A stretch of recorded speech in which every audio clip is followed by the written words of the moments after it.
Hi, this is Neil Walters. I'm making this video for a new business friend named Sandra, and she wanted to know about virtual assistants and outsourcers. So I'm going to make a quick high-level overview to show you some of the things I've done with outsourcers and what it can do for you, which is basically save you a lot of time. So I've been marketing online now for at least 16, 17 years. Even I go back to the days of Prodigy and before the internet, when they had Prodigy and AOL and CompuServe, those types of things. And yes, I'm wearing my Bumblebee shirt today, just so you can see. And so let's get into the outline here. First of all, what do you want to outsource? Well, for instance, you could actually outsource your accounting, your QuickBooks or whatever, Peachtree or whatever accounting system you use. Instead of paying an accountant in the US, you could actually offshore that overseas. Sometimes there's a trust factor, but it's really not as big a deal as you might think. You could have someone do what we might call secretarial or administrative tasks, like making your reservations for your next flight. And yes, there are people that actually give their outsourcers their credit card and let them use it. So again, there's trust factors, but people seem to survive doing these types of things. Then there's, of course, more traditional things I think of as like having someone be a programmer, something that you don't know what to do or how to do it. You may not be a programmer, but you have a website.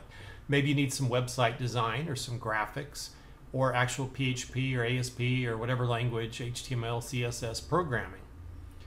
Then, of course, there are people who do content writing. If you're writing a book, you could even have a ghostwriter. You could just give them an outline and tell them to write the book for you, and you can put your name on it. This is what a lot of people are doing with blogs. A lot of the blogs on the internet are just written by third parties.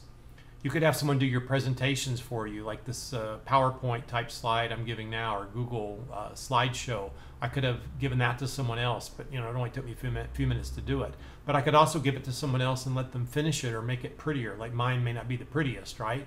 But there are people that know how to make things look nicer and prettier. Then there is copywriting. Suppose you have a sales page or you're writing a sales letter. There are people that specialize in copywriting. And I kind of mentioned finishing touches. There's also proofing. If you're writing a book, you might need someone to edit it or proofread it. So here are some of the sites you can use. These are just some of the ones that came to my mind the soonest. Freelancercom, Upwork.com, formerly called Odesk, and then Guru.com and Fiverr.com. There are a few other sites specific for writers, but I'll probably do a separate video on writers later. And we'll actually go to look at some of these websites in just a minute. Actually, we'll look at probably two of them. And then what countries you might want to outsource to. Well, one you may not have thought of is the Philippines. There is a guy, and I'm sorry I don't remember his name right now. I've listened to his course. He has like an hour or two free audio you can listen to, and he really emphasizes getting people in the Philippines. And he even has a special site you can join to find people in the Philippines. But one thing you can do is you can actually go to Craigslist and go to the Philippines country, and you can advertise for jobs there. So don't forget about Craigslist. Then, of course, there's India and China. I've used people in India before. I think one or two guys in China. Again, a lot of these guys speak sufficiently good English. Philippines, actually, English is kind of like is the main or second language there, next to Tagalog, I guess. And then there's Eastern Europe, which would be countries like Romania, Bulgaria, Slovakias, those type of places. And you'll find a lot of good technical people there, but they might be a little more expensive than India and the Philippines. And then South America. I've used some people down there for different projects.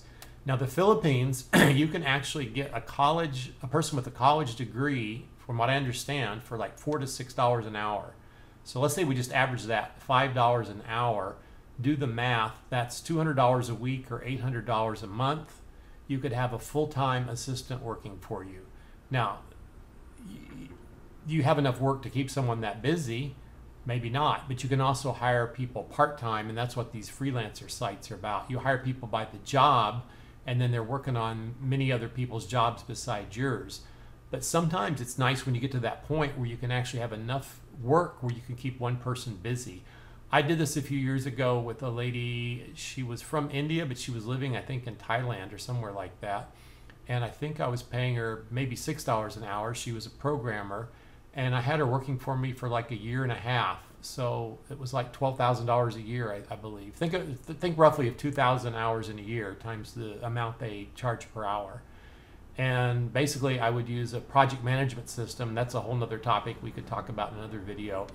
Basecamp is one I've heard a lot of people use. I was using one back then called Dot Project, which is a free PHP plugin to any, almost basically any of the common websites online. And so I would enter their projects during my day, and then usually when I'm sleeping, they're working. And then I'd get up the next morning, I could inspect what they did, and I could make their task for the next day, and I could monitor them that way. You might also actually even want to hire a project manager. If you need, for instance, 3 or 4 virtual assistants or workers, you might want to hire a boss for the rest of them. So you have one main guy you talk to, and then that guy or lady can then work with all your other outsourcers. So that's my high-level overview. Now we're actually going to go look at a few specific sites.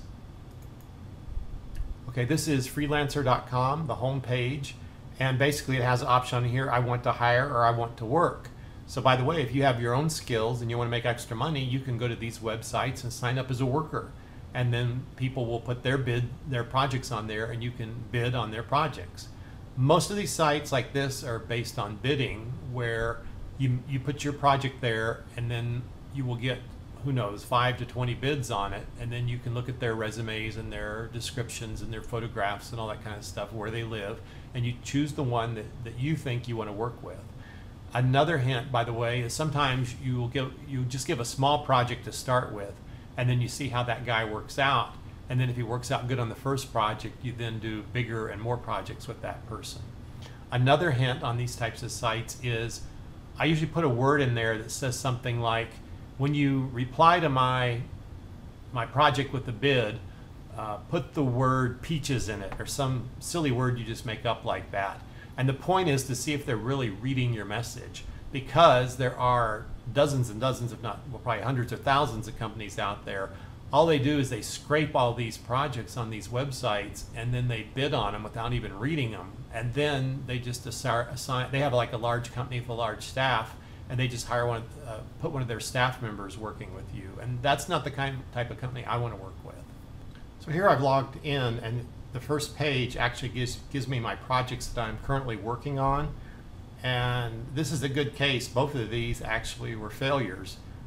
I wanted someone to give me a 2-hour online tutorial, like live on Skype video, and I selected this person and they never even called me back. So that does happen sometimes.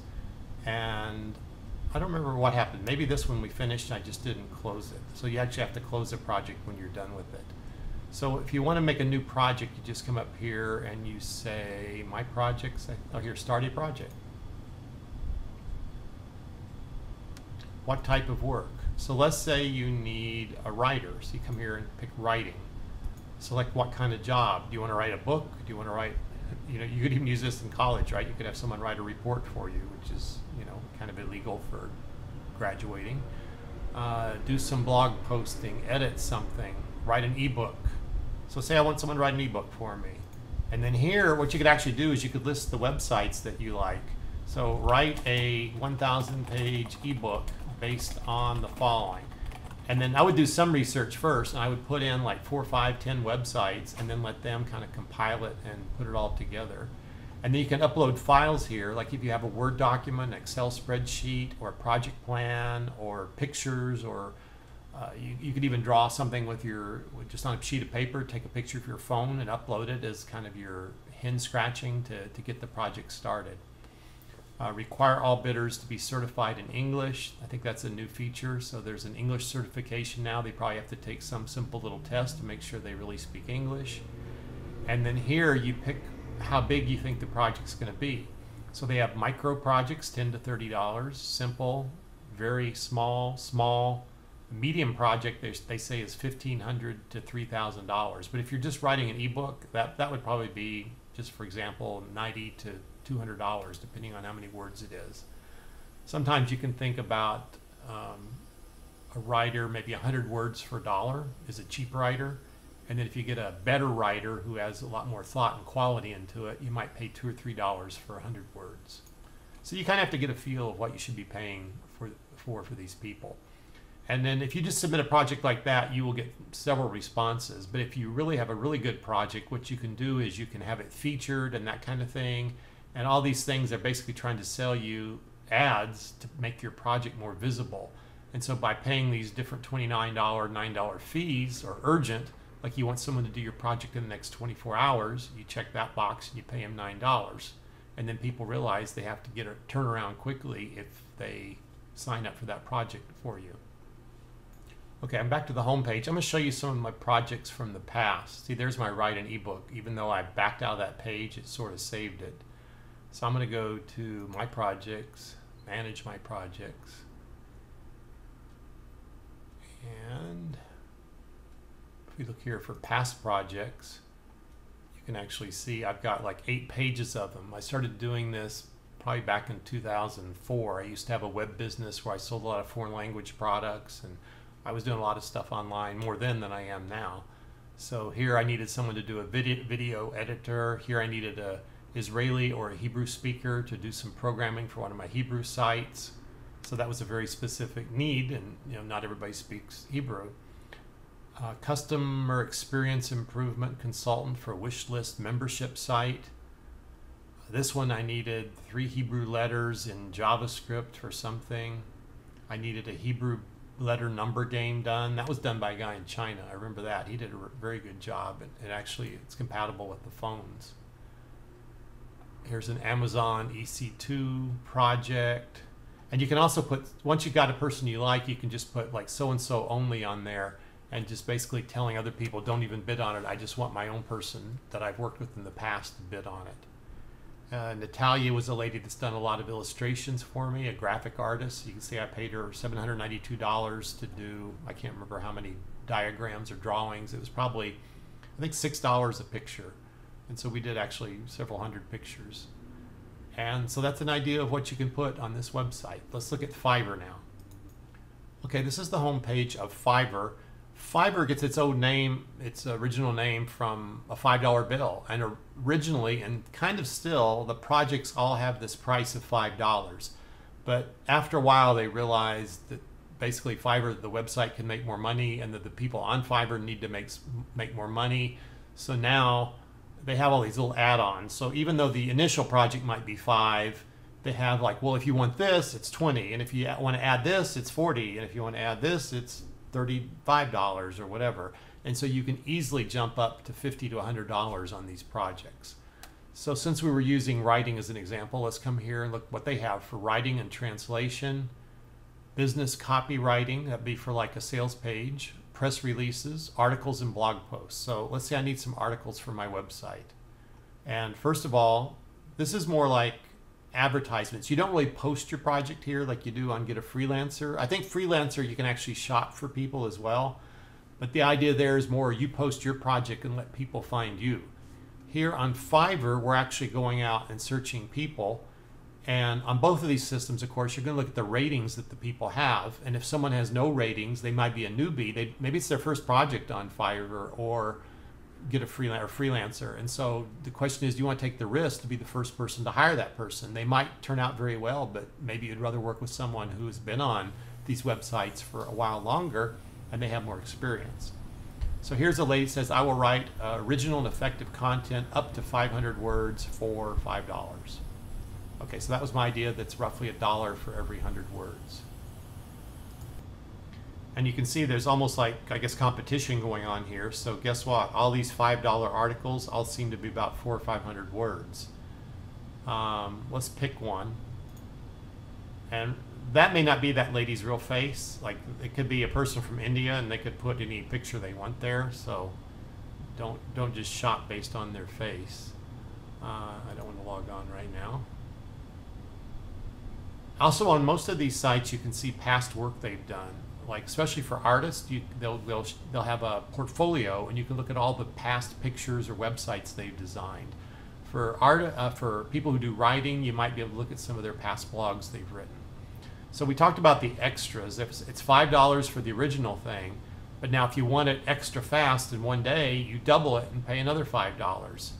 If you want a perfect press release, add another $5. Now, I don't know why a press release would really cost more than a blog, but I guess you just want it a little more professional. If you want to double it and go up to like 900 words, then pay an extra $5. So you could potentially pay $20 here on this 1 gig.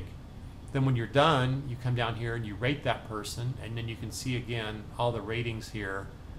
And like here's one that was a bad rating: canceled order, seller failed to deliver on time. But most of the others are 5 stars. So sometimes it'll be a mix like that. There's also language over here. If you're looking for a French or a Spanish writer, you could do that. You can also limit your sellers to people with experience or top ratings. And it kind of goes on and on and on from here. You can see the topics: graphic design. As you mouse over these, you can see digital marketing, SEO, web and analytics, keyword research, domain research, writing, videos, of course, video, animation, spokespersons. You can actually get like a newscaster to like cast your video for you, and that's something that's pretty cool. Music and audio. Sometimes you need a voiceover. Maybe you're from India and you don't have a good American accent. You can come here and hire someone to be a good English or British accent and record your video or your sales pitch or whatever. Programming. There's all these different programming languages, and WordPress is a very popular blog package, of course. And then advertising, and of course more.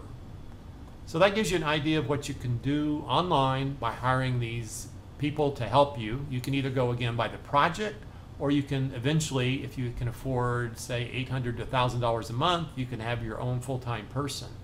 Imagine if you could offload half of what you're doing even, and then that would give you like an extra 20 hours a week or an extra 80 hours a month. And then you could be much more effective on the things that you need to do in life, and you might even make more money by doing that. So it's something worth considering. Like I said, I've done it before, I do it from time to time right now, and I'd love to have a full-time person again. I just don't have enough juggling to keep them busy right now. So hope you enjoyed this, and I'll see you on the next video.